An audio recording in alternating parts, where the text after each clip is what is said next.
Today we're making the easiest, the fastest, the cheapest snack you can make for Snack City, Crinkle Cut French fries. You will never catch me without these in Snack City again. They're too simple and good to not have them. My roommates and I have been going through 5 to 8 pounds of them a week. There's really only 3 steps to take. Cut the potatoes into fry shape, soak the fries in salt water, and then throw them in the freezer. That's all there is to it.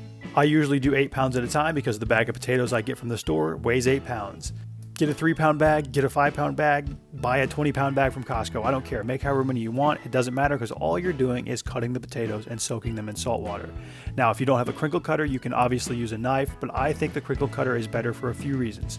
Number one, it gives you more surface area on the potatoes, which means it's going to crisp up better once you put it in the air fryer. Number two, the potatoes don't stick to the side of the blade like they do with the knife, so it makes it go a little bit quicker. Once you get all the fries cut, take a large bowl of cold water and add salt until it tastes like the ocean. Stir that up to dissolve, and then add in your fries and soak for about 30 minutes.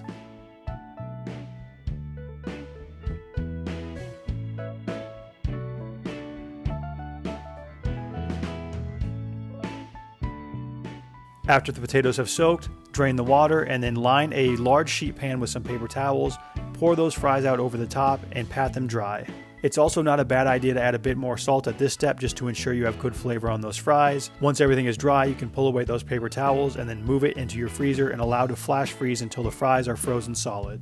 Now, if you don't have a large freezer or if you have an upright freezer where it's hard to fit a large sheet pan inside of, you might have to get a bit creative with how you get these fries in there. You can stack them up on a bunch of plates. It doesn't really matter if they're touching. Just get them in the freezer and allow them to freeze solid.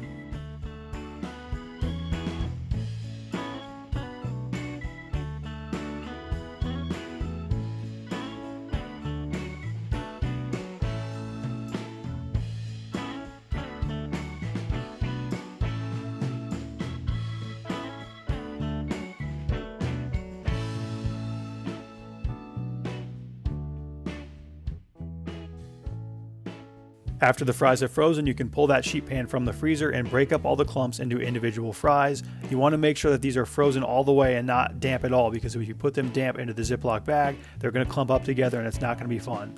So take those individual fries, transfer them over into a Ziploc bag. You can remove as much air as possible, seal it up, store it in Snack City. They'll be good to go for months.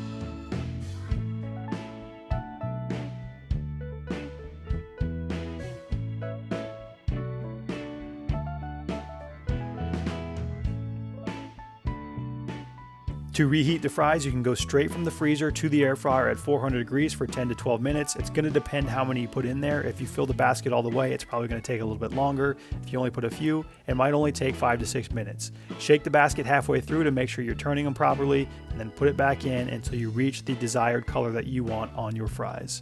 I have found that you don't need to spray the tops of these with any oil. They cook and crisp up fine without it. Some people have said that they look dry without any oil. To each their own. If you want to add oil, do it. I'm going to put ketchup on these anyway, so I don't really care if they look dry when they come out of the air fryer, because when I dip them in ketchup, they're not going to be.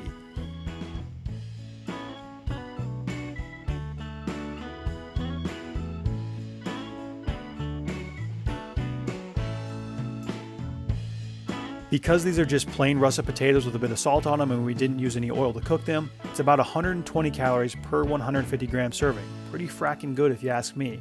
Now obviously if you add some oil spray to the top or ketchup to eat them with, you gotta add in the calories for those as well. I will link the crinkle cutter that I used in the description below. I believe it was $8 from Amazon. And that's all there is to these crinkle cut fries. Enjoy.